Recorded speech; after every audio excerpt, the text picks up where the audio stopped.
Я бы хотел обсудить скандал в Абхазии по поводу выступления Сергея Шамба, где он прямо обвинил Владислава Ардзинба в трусости и в том, что 14 августа он договаривался раз в вводе грузинских войск в Абхазию, в Шевардназе, он это знал и не сказал никому. И второе, то, что он сбежал, его не могли найти нигде, и еле-еле его потом нашли где-то на российской базе.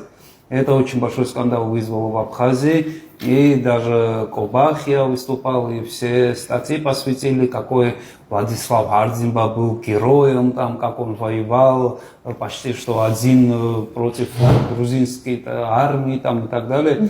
Так что мое мнение такое, что пока сами абхазы не придут к тому, что будут говорить правду про этого Владислава Ардзинба, то они будут оставаться в таком же положении, в плачевном, в каком они находятся сейчас. Для нас это ничего нового. Мы так и знали, мы и говорили это, мы и рассказывали, мы и видео записывали.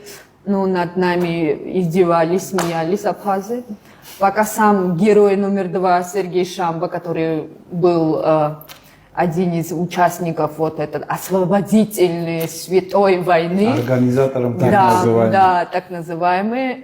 И вдруг вот выступил и сказал все.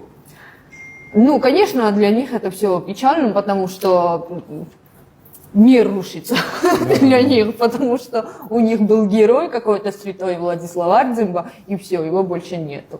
И, конечно, что правда никому не нравится, а то мы это так и знали. Давайте договоримся в том, что Сергей Шамба не обвинил, а просто сказал правду. Он сказал, как есть. Историю рассказал. Да, просто рассказал, как есть, и просто абхазы не привыкли слушать истории, как они на самом деле были. Им нравится, когда им преподают как-то в мифической форме, как-то про 300 спартанцев и все такое. Ну, человек взял и сказал, как есть. Мы всегда говорили, грузинская сторона, и блогеры, и историки, и очевидцы всегда говорили, что новостью для Владислава Ардзинба не было ввода грузинских войск. Потому что об этом они договаривались между собой, что вместе защитить железную дорогу. Да, по-моему, он хотел войны.